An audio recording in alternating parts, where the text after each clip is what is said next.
Morning, everybody. Thank you so much for having me today. I've been a big fan of this community for a while now. Where's Joe Russo? Is he still here? I'm doing social over here. You're being social over there. Okay. So Joe had invited me several months ago through social media, obviously, to one of these events, and I thought, oh my gosh, that's amazing. I looked up what Creative Mornings was, and I checked into it. I'm like, these are my people. This is so cool. 8:30 in the morning, are you kidding me? I thought, this is really cute, guys, but do you know creative people? Like, I don't know any creative person that's up at 8 or anywhere at 8:30 in the morning. Like, if at midnight the night before, we're either like writing a song or writing a novel, painting a picture, laying in bed, worrying about every word you ever said to anyone over the last 2 weeks. Nobody is up functioning 8:30 in the morning. So I said, okay, I'll live stream it from bed the next morning, and I'll watch it that way. And the room was packed. So from that moment on, I was like, okay, I need to get out of bed. I think that first when I went to, I was one of the first people here, right? I'm just so proud of myself. Slowly gotten delayed in my time since then. But I do appreciate you all taking the time to be here today. Just to give a little bit of introduction, and thank you so much for Yulia, Nicole, and the entire team for having me. I really appreciate any opportunity to share my story. I am a music therapist, a board certified music therapist. I work mostly in medical settings, working with neurodegenerative disorders, working primarily with Alzheimer's and Parkinson's. My background is 7 years working in hospice, both at home and facilities and in inpatient units, but now work in private practice as a managing partner for the Palm Beach Music Therapy Institute. About 2 years ago, I got an opportunity to start working with a radio station, which has now moved from AM to FM, iHeartRadio, and also Facebook Live. And basically, I love the opportunity so much to share out to the community what I do, what my passions are. I want to create a space to invite others from the community who are doing amazing things that people might not know about, to have a place and a platform to share the work that they're doing, which I kind of come to Creative Mornings to fish for those people. I'm looking around the room. I've had a lot of you on this show, so thank you so much for supporting that as well. Oh yeah, that's good, this works. I was really the most nervous about this clicker. When I'm thinking about the word that I have the opportunity to speak to this week, this theme this week, pioneer, it was a pretty easy idea for me to grasp, theme for me to grasp, because I really feel like it's one of those things that I was put on this earth to do, is to share how much inspiration I get from those that came before me. I've felt that from a very young age, and I'm going to kind of start with that, with my journey through that. And my goal today is, just to share, impart upon that with this group of how much we can learn when we connect and embrace other generations, our previous generations. So, in a nutshell, I think this quote really sums it up well. I love this quote. A society grows great when old men plant trees whose shade they know they shall never sit in. And I love this for a couple reasons. To me, this is just like the epitome of sacrifice and dignity. And when we're thinking about that as far as previous generations, this to me describes the greatest generation.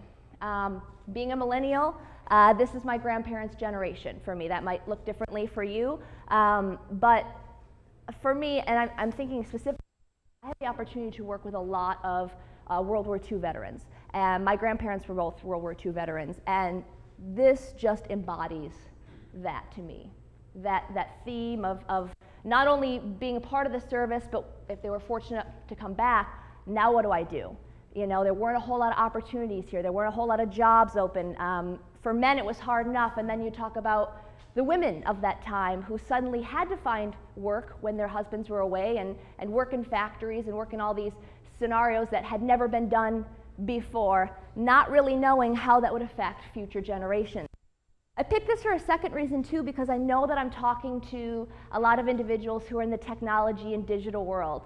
And sometimes I think it's very easy to think we are the generation that's planting a lot of seeds, that's nurturing a lot of trees, and that's sitting in this shade. And it's true. Technology and changes in technology have created the biggest generation gap we've ever seen in our society. So it's very true. Us in this room are pioneering that. A lot of you in this room are pioneering that as well. It's important to look back on what has created the opportunities that we now have to keep creating, to have technology, to keep advancing. So just want to keep that one in mind. I love that quote. I have a kind of a little bit of a unique, at least when I was young in the town that I grew up in, unique situation. I moved to U.S. from Canada with my mom when I was 3 years old, back to the small little farm town that she grew up in. And only child, just me and my mom for many years of that. When we moved back to New York, my mom had to get a job. We just switched countries, and so she became certified as a nursing assistant in a local nursing home, and worked her tail off to make sure that I could go to private Christian school and have the best of everything while being a single working mom, and volunteering and being involved in the church and in sports and all these things. So what she did, and I don't think she had to ask too hard, was to bring in the support of my grandmother. So really this was kind of what my parents were, my mom, my grandmother, and it was the three of us for most of my life. Actually ended up later in life too, later as I was growing up in my middle school and teen years. I love this picture. I love that my family chose to print this picture. Like, of all the ones, you know when you go get your family pictures taken and you're like, you know what, that hair's out of place, we're not going to choose that one. And they're like, well, this, I imagine sometime in life, Bree will be standing in a room and people will understand why we chose that one, because that's basically my personality. It's totally off here. I was probably singing Twinkle Twinkle off in the distance over here. They look annoyed. It's fine. This is actually the most perfect family photo I have. What was really cool about this opportunity was, one, with my mom, the situation with my mom working as a CNA, not a whole lot of childcare situations, so my childcare situation became going to work with my mom and entertaining the residents at the nursing home from like the age of 5, 5, 6, 7.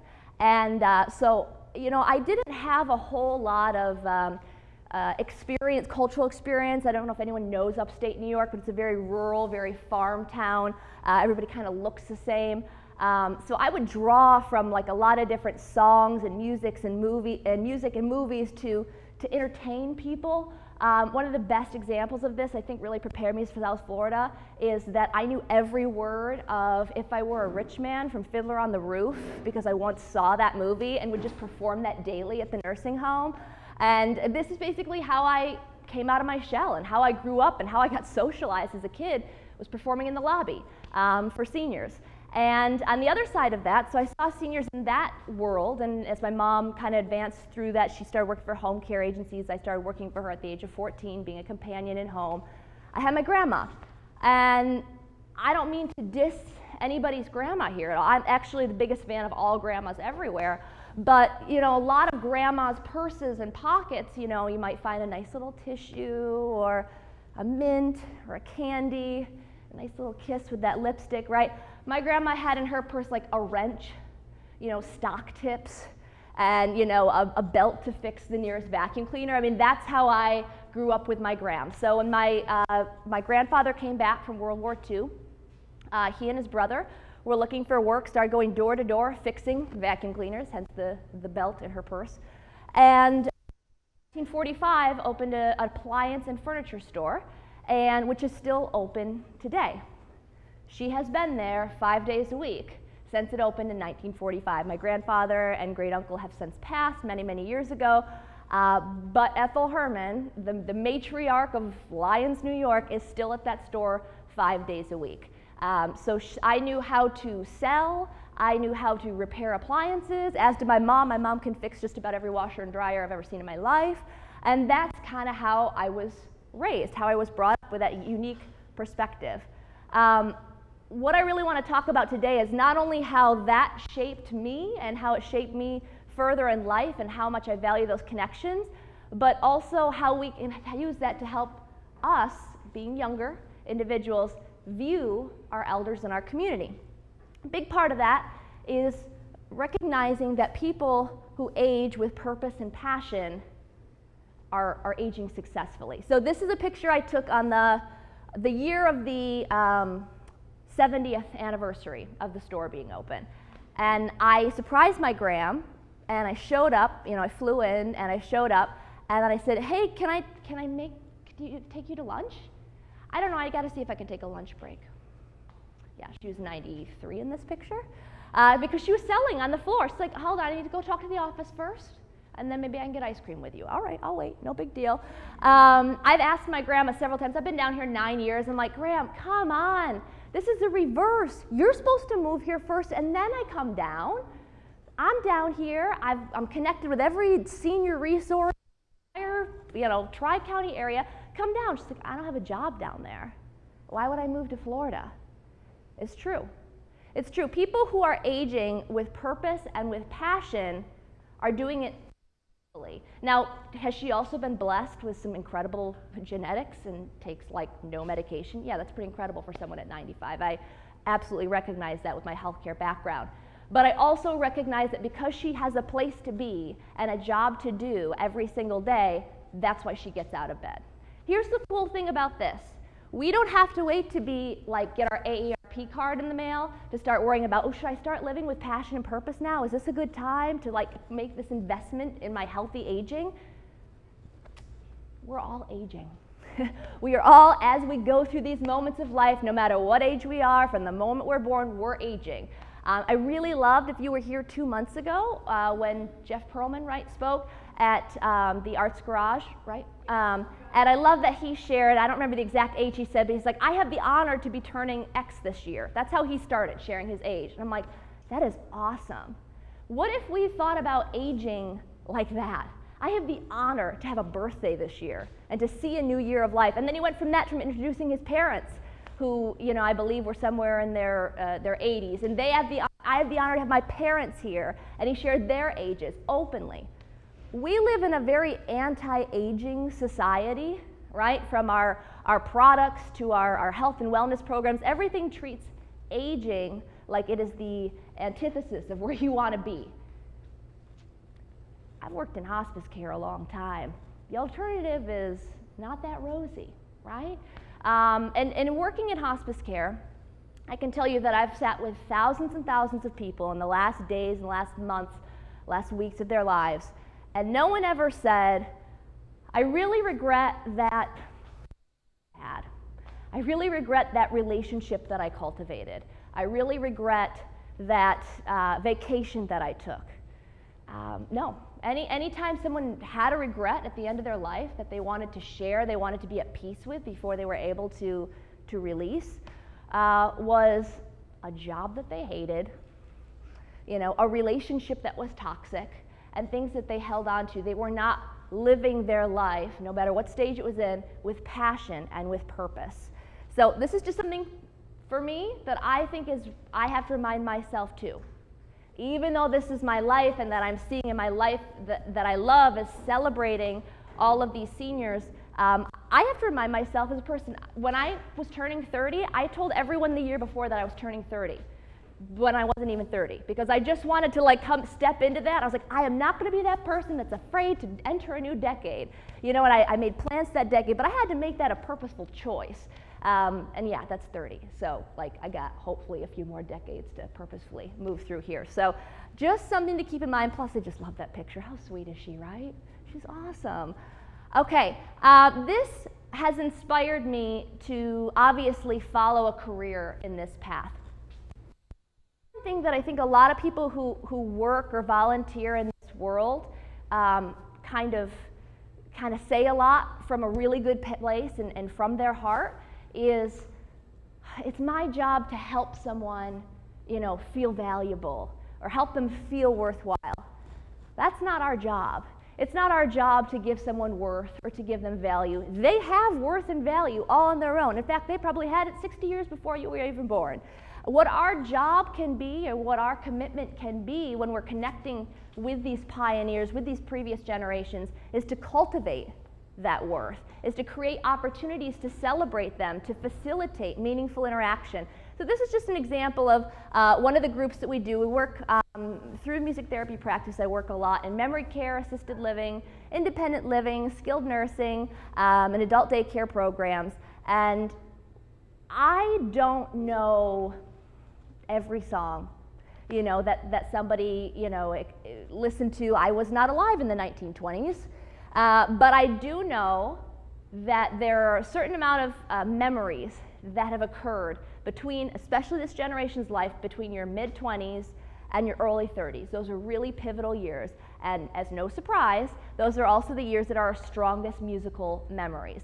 So one reason why music is so effective, and I won't get into the whole science behind it because I will be here all day, is that it is the only stimulus that's processed in every single area of the brain. So I work a lot with individuals that have memory and movement disorders. So the parts of the brain that are affected by these degenerative diseases are able to be stimulated when the other areas of the brain are reached by music. It gets the neurons firing, gets those connections being made. So music is one way that maybe verbalization is not appropriate anymore. It actually might be frustrating for someone to verbalize, to recall, to express themselves appropriately. Music's able to close that gap. This is something that works cross-generationally, it works cross-culturally. I've led several groups of individuals that were entirely Spanish-speaking. I speak un poquito español. I would never be able to talk to a room of individuals for an hour in Spanish, but I can connect with them through music. So that has kind of inspired in that way. And again, given individual purpose, whether it's through songwriting, through singing, through song choice, control and choice making, playing an instrument, while being part of a group and creating something positive. Volunteering across the generations. This is just a picture of a walk to end Alzheimer's. If I'm connected with you on Facebook, I've inundated you with things about the walk to end Alzheimer's, coming up next week.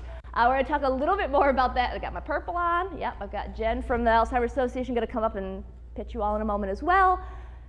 That's just one passion project, of mine. There are so many opportunities in our community. If this is not your work is not calling you, to reach across generations and connect, then volunteerism might be. There are so many opportunities in our area. I'm just going to go out on a limb and say probably more in our area than many, many places in our country to connect with and engage with seniors. And we're going to get a little bit more into that in a moment. Connecting across generations. Maybe work is not going to take you down this path. Maybe volunteering at this stage in your life is not appropriate.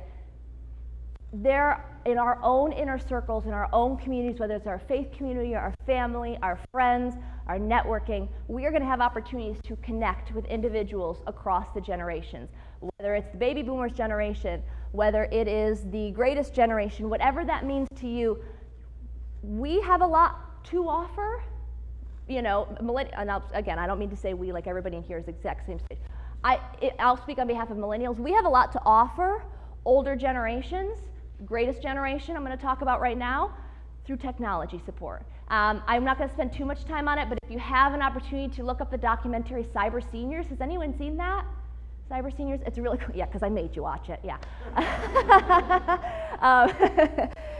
I think it was Netflix that we saw it on. It started out as a high schooler in Ontario, Canada's senior project. She wanted to teach her grandma how to use FaceTime, basically, and so she could keep in touch with her when she went to college. And it turned into this documentary, and it turned into this larger project where all these just any kind of high school age student would go and partner with the local adult daycare facilities and assisted living facilities and teach them how to use this technology, FaceTime, Facebook, basically to be able to keep in touch with their families that were spread out. Well, it turned into this amazing YouTube competition that got really fierce. And it was like cooking channels and music videos and all this stuff. It is so cool. And the whole point of it was while these kids were going out to volunteer and get their community service hours checked off to connect with these seniors, they made friendships. They made lifelong friendships. They would, after the project stopped, they kept visiting, they kept writing, and they were learning too. It was really, really awesome to see these kids go through this process and realize, well, yep, I showed up and I volunteered and I gave today. But as the old adage goes, but I got a lot more back. And this is just a really cool, this is actually one of our oncology support group programs. That was like 1,000 hairstyles ago, but yeah, that is me. And it ended up being kind of a small group, and it was really cool because this woman was actually a patient in the program, and I'm sharing this with patient permission, and was visiting from out of state. And of the limited time she has together, she chose to bring him to her music therapy group so they could connect through music. And I think that's us playing Taylor Swift, Shake It Off. He was talking about shaking off bullies in the playground, and she was talking about shaking off cancer, and we just drummed it out. It was really awesome. Okay, so going back really quickly to the volunteer opportunities, I know I've just got a couple minutes left. I just want to pull up a couple ladies that I work in the community, Jen and Caitlin, really quickly, just to introduce to you guys and just to toss out there, these are a few opportunities in our community. If this is something that has inspired you or you're thinking about someone that might be inspired by this, there are so many ways that we can get involved with connecting with lonely seniors, with seniors who maybe have lost that sense of purpose, and again, facilitating that opportunity, and those that really maybe just benefit from advocacy and support. So I'll let you guys take. I'm Caitlin. I'm an activities coordinator at Harbor's Edge Health Center in Delray Beach. It is a skilled nursing facility, so I have long-term residents that have dementia, and Alzheimer's, and Parkinson's, and then I also have people who are coming in and out for rehab, so they had a knee, a hip, any kind of replacement, so they're going through like PT and OT. So my job is to make sure their leisure time is engaged, and I have Bree, Palm Beach taking care 4 times a week, yeah. And that is really the best way I can engage every single level of cognition. So I'm always looking for volunteers, even if it's just to come in to do computer work, FaceTime with a grandma, come in and play bingo, just make a connection. I have my cards if any of you guys are interested. We would love to have more volunteers. I'm a public policy manager with the Alzheimer's Association, and I also have the honor of overseeing our young professionals group. We just started it about a year ago, and it's really all about bringing a younger generation to learn more about the Alzheimer's cause. Probably many of you know Alzheimer's and you think of it as an old person's disease. I hear it all the time, and that's just not the case. Many people that are the younger generation are caregivers for their grandparents or their parents with the disease. They've lost someone. So it's all about bringing them together. We do networking and social events, but then we also are strong advocates for the cause, going to Tallahassee, Washington, D.C., and we also raise funds. And our walk, as Bree mentioned, is coming up. It's going to be next Saturday, October 28th. We do it at City Place. We have a young professionals team. It's free to register. I have my cards. I'd love to see you guys there. Awesome. Thank you guys so much. Thank you. When I got a chance to go home a couple weeks ago, I filmed my grandma for over an hour, which whether I used any of that for this today, I just have that the rest of my life, which is really special to me. Unfortunately, we don't have sound, so I'm just going to kind of play her in the background reacting. You're not going to hear her, but I'm going to tell you what she's saying. So basically what I found a lot about, it was a very historical, she talked a lot about growing up with 6 older brothers and growing up on a farm and all these things. And then I kind of got to a point after talking to her for a while about what would you want people my age to know about your generation. And she immediately said, patience. I just want people who are younger to have patience with my generation. And even hearing her answers to this caused me to show some patience. So she was really thoughtful about it. And while I'm kind of thinking in my head, how am I going to edit this so that it all fits into a minute so I can share this at Creative Mornings, I'm thinking, whoa, this is what she's talking about. Slow down, have patience, listen for what she's sharing.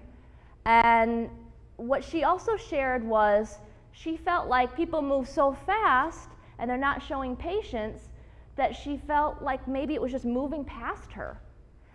So I said, well, that broke my heart to hear, because I know she's also speaking about me, right? And that's like my best friend up there who's basically saying, hey, I need you to slow down for me sometimes.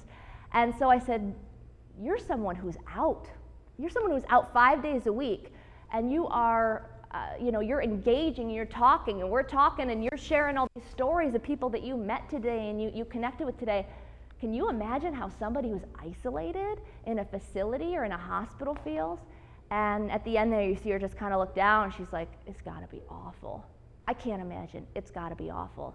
And that just sent me back home, back to work. I've had that in my mind ever since, of just, okay, this is going to empower me, propel me forward to keep making eye contact, to keep shaking a hand, to keep, if someone's proudly wearing their veteran's hat, to thank them for their service, to keep extending a hug when it's appropriate. It doesn't have to be a whole big commitment. It can be something very small, because the things that connect us and the things that make us similar and that we're on this journey together are far greater than the things that separate us. It's far greater than the technology. We can teach each other technology. We can support each other through that. The things that make us similar are far greater than that. And on that note, because I am a musician, I have a song about that. And then we'll close. You may know this song. If you do, I'd love for you to sing it along with me. Talk about connecting generations. This is a baby boomer song. This is a Neil Young song. Like Neil Young? Anyone? Yeah, sure.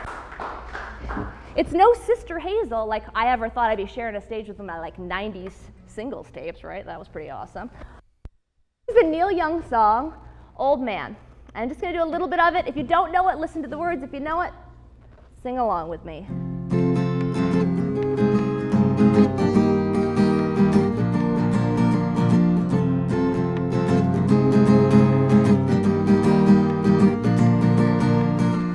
Oh man, look at my life, 24 and there's so much more.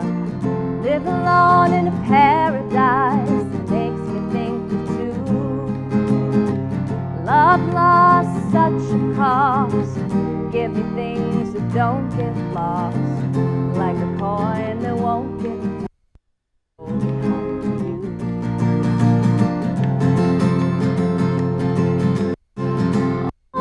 take a look at my life, I'm alive like you. I need someone to love me the whole day through. Oh, one look in my eyes and you can tell that's true.